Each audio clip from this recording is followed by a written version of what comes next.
Senator Leyonhjelm. Thank you, Mr President. The Family Tax Benefit Tighter Income Test Bill 2014 cuts government spending by more than $270 million a year by means testing Family Tax Benefit Part A more rigorously. Both the Coalition and Labor recognise that welfare payments should be means tested. This may seem an uncontroversial idea, but we should remember that some countries have welfare payments that aren't means tested, like universal age pensions. And we should remember that Labor has a troubled relationship with means testing. They are proud of their changes in recent years to more rigorously means test family payments and the private health insurance rebate, but they don't want to means test access to Medicare, and they defend concessional loans for high-income beneficiaries of higher education. The Coalition too has a troubled relationship with means testing. They have loosened means testing for the age pension and want the private health insurance rebate to be universal. And both sides have continued tied funding to the states that bans state-owned hospitals and schools from imposing fees, even on high-income users of these services. So, thanks to this inconsistency on means testing, I have no great hope of support from either the Coalition or Labor. But let me go through the process of making the case for the bill. Family Tax Benefit Part A is a welfare payment. Don't be fooled by the mention of tax in the name. It goes to families regardless of whether or not they pay tax.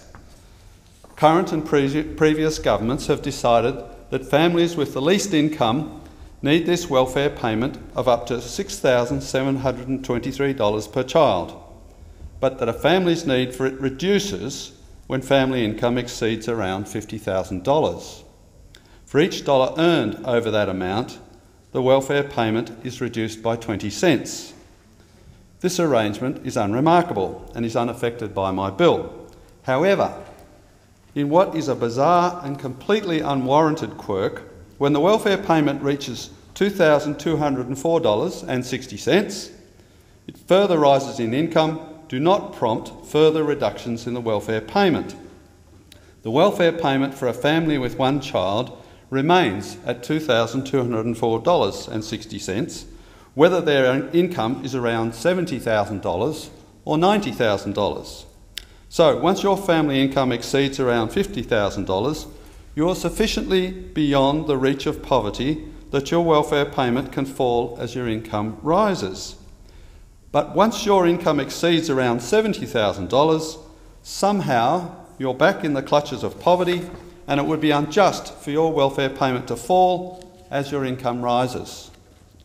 You're finally considered to be free from this spasmodic grasp of poverty only when your income exceeds around $90,000, after which the welfare payment is reduced by 30 cents for each additional dollar earned. This arrangement is ridiculous. My bill will get rid of the pause in the withdrawal of Family Tax Benefit Part A when the payment reaches $2,204. Instead, once your income exceeds around $50,000, so that the withdrawal arrangement has started, it continues until your payment reaches zero. There is no policy reason for a pause in means testing arrangements. The only reason we have such a pause in current law is that when John Howard rejigged tax and welfare arrangements as part of the introduction of the GST, he wanted to make sure that he could say there would be no losers, and in particular, he wanted to buy off the middle class so that they would vote for him in the 2001 election and beyond. So he put them on welfare. My bill essentially starts generating losers when family income reaches around $70,000, with most of the impact concentrated on families with incomes over $90,000. This means the impact of my bill falls on middle-income families and upper-income families. Those families who are earning these amounts but who think that they are low-income families do not realise that many people are worse off than they are. It may come as a shock, but at least a third of Australian families are worse off than they are. Low-income families are best served through rigorous means testing, as this concentrates assistance where it is needed most. And middle and upper income families are best served through rigorous means testing, as any welfare they receive is paid for by the taxes they pay now, or the taxes they will pay in the future when government debt is finally repaid. And any welfare they receive arrives only after they spend hours listening to Centrelink's crummy hold music and after the bureaucracy has taken its cut. The economic figures released yesterday are a grim reminder of the problem we face in Australia and that the budget isn't going to repair itself. Recent estimates suggest the deficit will be $40 billion this year. Despite what some in Labor and the Greens suggest, this is not a problem of insufficient taxation. It is a matter of excessive expenditure.